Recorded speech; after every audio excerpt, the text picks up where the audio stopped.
నమస్తే BCN news కి స్వాగతం. నా పేరు నీలిమ. ముందుగా ముఖ్యాంశాలు. కుప్పంలో ఫిర్యాదుల స్వీకరణకు నూతన పంద పోర్టల్ను ప్రారంభించిన CM Chandrababu.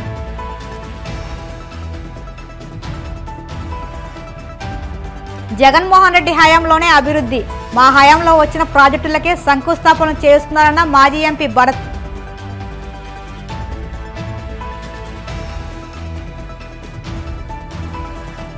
నారాయణపురంలో CM relief fund చెక్కుల పంపిణీ, ముఖ్య అతిథిగా హాజరైన ఎమ్మెల్యే పచ్చమట్ల ధర్మరాజు.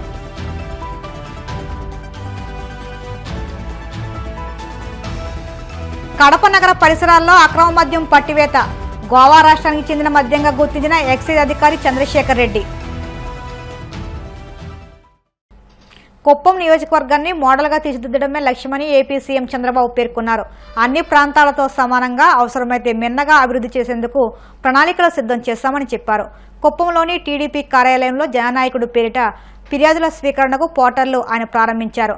అనంతరం నిర్వహించిన మీడియా సమావేశంలో చంద్రబాబు మాట్లాడుతూ, ఫిర్యాదుల స్వీకరణకు జననాయకుడు పేరుతో ప్రత్యేక కార్యక్రమానికి శ్రీకారం చుట్టామని, ప్రజలతో పాటు టీడీపీ నేతలు, కార్యకర్తలు తమ ఫిర్యాదులు, సమస్యలు నమోదు చేయవచ్చని అన్నారు. వాట్సాప్ ద్వారా కూడా సమాచారం ఇవ్వచ్చని, వాటిని పోర్టల్లో నమోదు చేసి విశ్లేషించి పరిష్కారం చూపుతామని అన్నారు. ఏ అర్జీ వచ్చినా నిర్దిష్ట సమయంలో పరిష్కార మార్గం చూపిస్తామని ఇది వినూత్న ప్రయోగమని చంద్రబాబు పేర్కొన్నారు. జననాయకుడు అనే పేరుతో ఒక ప్రత్యేకమైన కార్యక్రమానికి శ్రీకారం చుట్టాం. ఎవరైనా సరే ఇక్కడికి వచ్చి నేరుగా చెప్పుకున్నా, వాట్సాప్ గ్రూపుల్లో నేరుగా సెల్ ఫోన్ లో మెసేజ్ ఇచ్చినా, అదేవిధంగా మా కార్యకర్తలు ప్రజా సమస్యలు మా దృష్టికి తీసుకొచ్చిన నాయకులు గాని, కార్యకర్తలు గాని, ఇవన్నీ జననాయకుడు పోర్టల్లో రికార్డ్ చేస్తాం. రికార్డ్ చేసిన తర్వాత అవి డీటెయిల్డ్ గా అనలైజ్ చేస్తాం. ఇక్కడ ప్రధానంగా నాకు 3 బాధ్యతలు ఉన్నాయి. ఒకటి, తెలుగుదేశం పార్టీ అధ్యక్షుడిని. తెలుగుదేశం పార్టీ ఎన్నికల్లో హామీలు ఇచ్చాం. ఆ హామీలు మా కార్యకర్తలంతా ఇంటింటికి వెళ్లి చెప్పి ఓట్లు వేయించారు. ప్రజాస్వామ్యంలో రాజకీయ పార్టీలకు ప్రాముఖ్యత ఉంది. మేము హామీలు ఇచ్చిన తర్వాత ఎన్నికల్లో గెలుస్తాం. ఆ మ్యాండేట్ తీసుకున్న తర్వాత తిరిగి ప్రజలకు ఇచ్చిన హామీలు నెరవేర్చడానికి ముందుకు పోతాం. ఇందులో కార్యకర్తలు అనేవాళ్లు ప్రజాస్వామ్యంలో చాలా కీలకంగా ఉంటారు. దేశ స్థాయిలో గాని, రాష్ట్ర స్థాయిలో గాని, ఎక్కడ గాని. అలాంటప్పుడు అనేక హామీలు వాళ్ళు ప్రజలకు ఇచ్చారు. ఒక ల్యాండ్ ఇష్యూ కావచ్చు, ఒక పెన్షన్ ఇష్యూ కావచ్చు, ఇంకొక సమస్య కావచ్చు, అవన్నీ కూడా హామీలు ఇచ్చి తద్వారా అధికారంలోకి వచ్చాం. అదే మాదిరిగా నేను ఎమ్మెల్యేగా ఉన్నప్పుడు నాకు ఒక ప్రత్యేకమైన బాధ్యత ఈ నియోజకవర్గం పైన ఉంటుంది. నేను కాన్స్టిట్యూన్సీని నర్చర్ చేయాలి. 8వ నేను నిలబడ్డానికి గెలిపించారు. కంటిన్యూగా 8 సార్లు గెలిపించారు. అలాంటప్పుడు ఈ కాన్స్టిట్యూన్సీకి నేను చేయాల్సిన బాధ్యత నా మీద ఉంటుంది. అది ఒక పక్కన. 3వది, నేను ముఖ్యమంత్రి అయినప్పుడు ఎక్స్పెక్టేషన్ కూడా ఎక్కువ ఉంటాయి. ఏవైతే ప్రభుత్వ పాలసీల ద్వారా మేము ఇచ్చిన హామీలు నెరవేర్చుకుంటూ తద్వారా ప్రజలకు న్యాయం చేయాల్సిన బాధ్యత, ఒక గుడ్ గవర్నెన్స్ ఇవ్వాల్సిన బాధ్యత నా పైన ఉంటుంది. ఈ 3 బాధ్యతలను నెరవేర్చాలంటే సమర్థవంతంగా ఇక్కడ జననాయకుడనే పోర్టల్ నేను ఎమ్మెల్యేగా ఇక్కడ పెట్టుకున్నాను. నా పిఏ ఉంటాడు. ఒక పక్క మా రాజకీయ నాయకులు కూడా ఉంటారు. ఇంకో పక్క గవర్నమెంట్ కాడా ఉంటుంది. ఏవైతే జెన్యున్ ప్రాబ్లమ్స్ అన్ని పరిష్కారం చేయడానికి పీజీఆర్ఎస్ ఆ పోర్టల్కి వెళ్ళిపోతాయి. నాకు రియల్ టైమ్ గవర్నెన్స్ ఇంటిగ్రేట్ అవుతుంది. అందరికీ స్టాండర్డ్స్ ఫిక్స్ చేస్తున్నాం.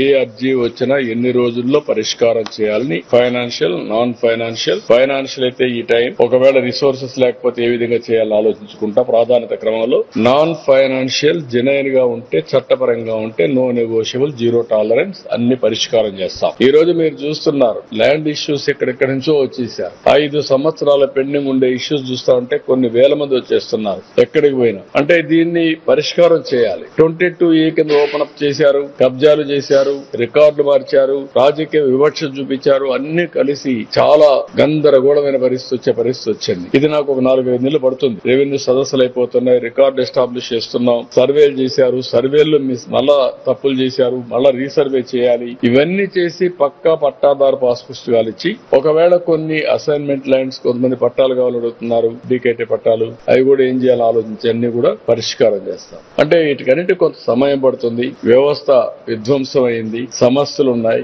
1 by 1 పరిష్కారం చేసుకుని వస్తున్నాం. ఇది నేను పెట్టినటువంటి వ్యవస్థ బాగా సక్సెస్ అయితే దీన్ని నేను అన్ని నియోజకవర్గాలకు రిప్లికేట్ చేసే పరిస్థితి వస్తుంది. రేపు అన్ని నియోజకవర్గాలు కూడా రిప్లికేట్ చేస్తే ఇది ఒక మోడల్ కింద వస్తుంది. ఒక ఎమ్మెల్యే, ఒక ఎంపీ ఒక బాధ్యత తీసుకొని ప్రజా సమస్యల్ని ఏ విధంగా పరిష్కారం చేయగలుగుతారు, సుపరిపాలనకు ఏ విధంగా నాంది పలుకుతారు, ప్రజలకు ఎట్లా అందుబాటులో ఉంటారు, ఆయన లేకపోయినా వాళ్ళ ఆఫీస్ ఏ విధంగా సమర్థవంతంగా వాళ్ళ సమస్యల్ని ఎప్పటికప్పుడు పరిష్కారం చేస్తారనే దానికి ఇవన్నీ పెడుతున్నాం. ఇది టెక్నాలజీని కూడా నేను ఆర్టిఫిషియల్ ఇంటెలిజెన్స్ కూడా ఉపయోగించుకొని ఏ సమస్య పరిష్కారం చేయలేకపోతున్నాం, ఎందుకు పరిష్కారం కావడం లేదు, ఇలాంటి అన్ని కూడా అనలైజ్ చేసి దీంట్లో కీలకమైన పాత్ర టెక్నాలజీ పోషిస్తుంది. మీరు గుర్తుపెట్టుకోవాలి.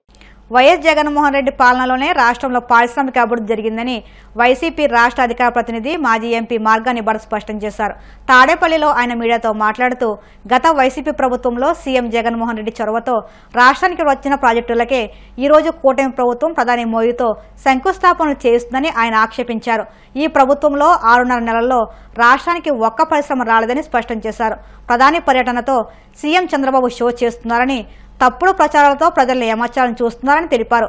అంతకు ముందు చంద్రబాబు పాలన కన్నా గత ప్రభుత్వంలో వైఎస్ జగన్ పాలనలోనే పారిశ్రామిక రంగం గణనీయంగా పురోగతి సాధించినట్లు గణాంకాలే చెబుతున్నాయని అన్నారు. మరోవైపు కమిషన్ల కోసం టీడీపీ నాయకుల బెదిరింపులతో పారిశ్రామికవేత్తలు హడలెత్తిపోతున్నారని మార్గాని భరత్ చెప్పారు. సొమ్మొకరిది సోకొకరిది అన్నట్టు వ్యవహారం కనబడుతోంది. అంటే తెచ్చినయేమో గతంలో జగన్మోహన్ రెడ్డి గారు ముఖ్యమంత్రిగా ఉన్నప్పుడు వారు తీసుకొచ్చినాయి. ఇప్పుడు బల్క్ డ్రగ్ ప్రాజెక్ట్ అయితే కానివ్వండి, లేకపోతే గ్రీన్ ఎనర్జీకి హైడ్రోజన్ దానికి సంబంధించి అయితే కానివ్వండి, లేకపోతే రైల్వే జోన్కి అయితే కానివ్వండి, అప్పుడు గతంలో ఇవన్నీ కూడా తీసుకుని వచ్చినాయే. ఇప్పుడు ప్రత్యేకించి కొత్తగా ఏం తీసుకుని వస్తున్నారు అనేది మా ప్రశ్న. ఇప్పుడు ప్రధానమంత్రి గారు వస్తున్నారు, ఇప్పుడు అక్కడ కొన్ని వేల కోట్ల రూపాయలు విలువ చేసే స్టీల్ ప్లాంట్ ఉంది, అది ప్రైవేటైజ్ చేస్తూ ఉన్నారు. దాని మీద ఏదన్నా మీరు హామీ ఇప్పించగలుగుతున్నారా అని అడుగుతున్నాం. అది ప్రైవేటైజ్ చేయట్లేదు, దాన్ని యాజ్ ఇట్ ఈజ్ ఉంచుతాము. ఇప్పుడు మొన్న బడ్జెట్లో కర్ణాటకకి ఒక 15,000 కోట్ల రూపాయలు ఇండస్ట్రీకి సంబంధించి చేయూతనిచ్చారు.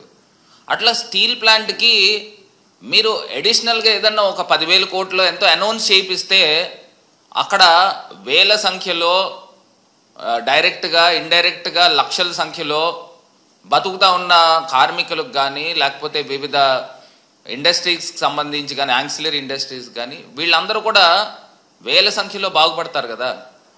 దానికి సంబంధించి ఏదన్నా తీసుకొస్తున్నారంటే అదేం కనబడట్లా. ఇప్పుడు నేను ఒకటే చెప్తున్నా, గతంలో ఇండస్ట్రీస్ గ్రోత్ రేట్ ఆంధ్రప్రదేశ్ రాష్ట్రంలో ఏ స్థాయిలో ఉంది, మేము ఉన్నప్పుడు ఏ స్థాయిలో ఉందో ఒక్కసారి నేను బ్రేకప్ కూడా చెప్తానండి. ఇప్పుడు అప్పులతో సహా కూడా చెప్తాను, మీకు అందరికీ కూడా తెలిసిందే. యాజ్ పర్ బడ్జెట్లో ప్రజెంట్ చేసిన దాని ప్రకారంగా చూస్తే చంద్రబాబు నాయుడు గారి హయాంలో సుమారుగా 3,13,000 కోట్ల రూపాయలు అంటే 19.54% మీరు అప్పులు చేస్తే, మేము గవర్నమెంట్ దిగిపోయిన నాటికి దాన్ని సుమారుగా 6,46,000 crores కిందన అది ఎగబాకింది. వాళ్ళ హయాంలో 19.54% అప్పులు చేస్తే జగన్మోహన్ రెడ్డి గారి హయాంలో 15% అప్పులు ఉన్నాయి. ఇవేం మేము చెప్పిన లెక్కలేం కాదండి, ఇవి బడ్జెట్లోంచి తీసుకున్న లెక్కలు. సో దీంతో పాటు మనం ఇంకొకటి జీడిపి కూడా చూద్దాం. Per capita GDP components and per capita income ప్రకారంగా కంపారిజన్ కూడా చూద్దాం. ఇప్పుడు per capita income Chandrababu Naidu గారు దిగిపోయే టైంకి 2018-19 టైంకి ఆంధ్రప్రదేశ్లో 1,54,000 రూపాయలు ప్రతి సగటు పౌరుడికి ఉంటే, అక్కడ కూడా మనకి భారతదేశంలో 18th ప్లేస్ ఉంది చంద్రబాబు నాయుడు గారు దిగిపోయే టైంకి. ఇప్పుడు జగన్మోహన్ రెడ్డి గారు దిగిపోయే టైంకి ఆంధ్రప్రదేశ్లో పెర్ క్యాపిటా ఇన్కమ్ అంటే ఒక సగటు పౌరుడికి సుమారుగా 2,19,000 కోట్ల రూపాయలు ఉంది. అంటే అప్పుడు ఇంకా 15% వెళ్ళాం. గతంలో 18% ఉంటే ఇప్పుడు 15th ప్లేస్లోకి వచ్చాం. ఇది కూడా గ్రోత్ రేట్ పెరిగింది. ఒక్కసారి అర్థం చేసుకోవాలి. ఇది కూడా నేషనల్ కాంట్రిబ్యూషన్కి జిఎస్వి వాల్యూ కూడా మనం చూస్తే వీళ్ళ టైంలో 2.86% ఉందండి. జీవీఏ వాల్యూ అంటే gross value added. Government of ఇండియాలో మన స్టేట్ షేర్ 2.86% ఉందండి. గతంలో. జగన్మోహన్ రెడ్డి గారి టైంలో 4.07% ఉంది. ఇవన్నీ కూడా ఏ రకంగా చూసినా కానీ పెరిగిన అంశాలే కనబడుతున్నాయి. చంద్రబాబు నాయుడు గారు కానీ లేకపోతే వాళ్ళ కొడుకు లోకేష్ కానీ ఏం చెప్తా ఉన్నారనేది ఒక్కసారి ప్రజల్ని ఆలోచన చేయమని కోరుతా ఉన్నాను. ఇవాళ ఇండస్ట్రీస్ని ఏ రకంగా చూసుకున్నా చంద్రబాబు నాయుడు గారు ఇంకేమన్నా కొత్త ఏమన్నా తీసుకుని వస్తే ప్రజలు ఇంకా ఆనందించేవారు. అది కాకుండా ఇవాళ ఆంధ్రప్రదేశ్ రాష్ట్రంలో ఇండస్ట్రీస్ వెనక్కి వెళ్ళిపోయేలా ఇవాళ విశాఖలో ప్రధాని మోదీ పర్యటన నేపథ్యంలో అనకాపల్లి జిల్లా నక్కపల్లి మండలంలో ఉద్రిక్తత చోటు చేసుకుంది. నక్కపల్లిలో బల్క్ డ్రగ్ పార్క్ పెట్టొద్దని నినదిస్తున్న గ్రామస్తులు ఆందోళనకు దిగారు. ఆందోళనలో ప్రజా సంఘాల నేతలను అడ్డగించడానికి పోలీసులు ప్రయత్నం చేశారు. ఈ క్రమంలో గ్రామస్తులతో పాటుగా ప్రజా సంఘాల నాయకులు కూడా ఆందోళన బాటపట్టారు. ప్రధాని మోదీ బల్క్ డ్రగ్ పార్క్ శంకుస్థాపన విరమించుకోవాలని డిమాండ్ చేశారు. నిర్వాసితులకు అన్యాయం చేస్తూ చట్టాలను ఉల్లంఘించి డ్రగ్ పార్క్ను ఏర్పాటు చేస్తున్నారని అన్నారు. విదేశాల్లోనూ కాకినాడ సెజ్లోనూ వ్యతిరేకించిన ప్రమాదకరమైన బల్క్ డ్రగ్ పార్కును రాజయ్యపేట ప్రాంతంలో ఏర్పాటు చేయడం ఎంతవరకు సమంజసమని ప్రశ్నించారు. ఇప్పటికే తీర ప్రాంతంలో రసాయన కంపెనీల ఏర్పాటు వల్ల మత్స్యకారులకు ఉపాధి లేకుండా పోయిందని, బల్క్ డ్రగ్ పార్క్ ఏర్పాటు చేస్తే మత్స్యకారుల మనుగడ ప్రశ్నార్థకం అవుతుందని ఆందోళన వ్యక్తం చేశారు. కడప నగర పరిసరాల్లో కేసీ కెనాల్ సమీపంలో కారు నుంచి స్కూటీలోకి అక్రమ మద్యం తరలిస్తుండగా దాడులు చేసి నిందితులను పట్టుకున్నట్టు ఎన్ఫోర్స్మెంట్ అదనపు ఎక్సైజ్ సూపరింటెండెంట్ చంద్రశేఖర్ రెడ్డి తెలిపారు. ఈ మేరకు ఆయన మీడియాతో మాట్లాడుతూ అనుమానాస్పద స్థితిలో ఉన్న కారును పరిశీలించగా పాండిచ్చేరి, గోవా రాష్ట్రాలకు చెందిన ఇతర బ్రాండ్లను గుర్తించినట్టు తెలిపారు. వారిని విచారించగా కడప ఐటీఐ సర్కిల్లో ఉండే రఘురామరెడ్డి చేయించారని అన్నారు.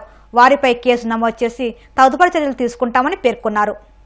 ఈరోజు ఉదయం 9 గంటల సమయంలో కడప నగర శివార్లలోని అలంకానపల్లి సర్కిల్ కేసీ కెనాల్ సమీపంలో ఒక అనుమానాస్పదంగా ఉన్నటువంటి కారు, దాంతోపాటు ఒక స్కూటీ మోటార్ సైకిల్, దీన్ని పరిశీలించగా ఇద్దరు వ్యక్తులు కారులో నుంచి అక్రమ మద్యాన్ని ఆ స్కూటీలోకి మార్చుకుంటున్నారు. వాళ్ళను ప్రశ్నిస్తే దాంట్లో మనకు పాండిచ్చేరి రాష్ట్రానికి చెందినటువంటి మద్యము నెపోలియన్ కొరియర్ బ్రాండు, అదేవిధంగా మ్యాన్సన్ హౌస్ మెక్డవల్ విస్కీ అనే బ్రాండ్తో గోవా స్టేట్కు సంబంధించినటువంటి లిక్కర్ బాటిల్స్ ఐడెంటిఫై చేయడం జరిగింది. వాళ్ళను ఇంట్రాగేట్ చేయడంతో ఈ మొత్తం స్టాక్ అంతా కూడా కడప ఐటీఐ సర్కిల్లో ఉన్నటువంటి రఘురామరెడ్డి అనేటువంటి వ్యక్తి దీన్నంతా చేయిస్తున్నాడు. అతను రిమైనింగ్ స్టాక్ అంతా శాటిలైట్ సిటీ దగ్గర ఒక టాటా ఏస్, ఒక హెచ్ఆర్ వాహనంలో అవి దాచిపెట్టడం జరిగిందని చెప్పారు. ఇవి మొత్తం 750 ml ఫుల్ బాటిల్ అంటాం మనము మాట్లాడుకునే పరిభాషలో. గోవా స్టేట్కు సంబంధించిన 2 మ్యాన్సన్ హౌస్ మెక్డవల్ విస్కీ. దీని ప్రైజు చూస్తే ప్రైజ్ వేరియేషన్తో పాండిచ్చేరి నుంచి తెచ్చినట్లు మనకు తెలుస్తూ ఉంది. మొత్తం అంతా కూడా enforcement inspector Neelakanta Reddy, Kadapa town CI Krishna Kumar, వారి సిబ్బంది కృష్ణారెడ్డి, రామలింగారెడ్డి, పృథ్వీ, వీళ్ళంతా కూడా దీన్ని చేజ్ చేయడం జరిగింది. ఈ సందర్భంగా మేము పట్టుకున్నటువంటి మొత్తం మద్యం విలువ సుమారు 3 లక్షల రూపాయలు. మొత్తం బాటిల్స్ టోటల్ 320 బాటిల్స్ మొత్తం ఉన్నాయి. వీటి విలువ 3 లక్షల రూపాయలు. అదేవిధంగా దొరికినటువంటి వాహనాలు 4, ఒక మోటార్ సైకిల్, స్కూటీ, ఒక కారు, ఒక టాటా ఏస్, ఒక హెచ్ఆర్ మినీ లారీ. వాటి ధర సెకండ్ హ్యాండ్ కాబట్టి మొత్తం సుమారు 6 నుంచి 7 లక్షల వరకు ఉంటుంది. ఏదైతే బయటకు వచ్చింది ఇది గోవా లిక్కర్ అనుకోనో ఇంకొకటో మీరు వెంటనే తీసుకోవద్దు. ఎందుకంటే ఇప్పుడు ఈ బాటిల్ను చూడండి, ఇది చూడడానికి పక్కా మ్యాన్సన్ హౌసే, ఇది గోవా నుంచి వచ్చింది కాబట్టి తక్కువ రేటుకు అనుకుంటారు. కానీ దీన్ని మేము స్ట్రెంత్ చెక్ చేయడం జరిగింది. హైడ్రోమీటర్, థర్మోమీటర్తో 25 UP ఉన్నటువంటిది, అంటే ఇది స్ట్రెంత్ను కొలుస్తాము. ఇది 42 ఉంది, అంటే దాదాపు సగం నీళ్లు ఉన్నాయి దీంట్లో రెగ్యులర్ స్ట్రెంత్ కంటే. అదేవిధంగా ఇది మన ఒరిజినల్ స్టేట్ బాటిల్. ఎక్కడా కూడా మనకు తేడా కనపడదు దీంట్లో ఇవి చూస్తే, అట్లా చూస్తే. కానీ స్ట్రెంత్లో టోటల్ ఇది వాటర్తో కూడుకున్నటువంటిది, ఇది పక్కాగా ఉంది. ఇది మన స్టేట్ గవర్నమెంట్ బాటిల్, ఇది ఒరిజినల్. నెక్స్ట్ ప్రజలు అర్థం చేసుకోవాల్సింది ఏంటంటే, ఎప్పుడు కూడా ఒక ప్రైవేట్ ప్లేస్లో తయారవుతోంది, అది అనధికారికంగా తయారవుతోందంటే అది ఎటువంటి దాంట్లో ఎటువంటివైనా కలపొచ్చు వాళ్ళు. దానివల్ల మన ఆరోగ్యానికి చేటు చేసే ప్రమాదం ఉంటుంది. కాబట్టి పక్కాగా బ్రాందీ షాప్లో దొరికేటువంటిదే తీసుకుంటే మనకు ఎటువంటి నష్టము జరగదు. ఇప్పుడు కాసేపు ప్రకటనలు.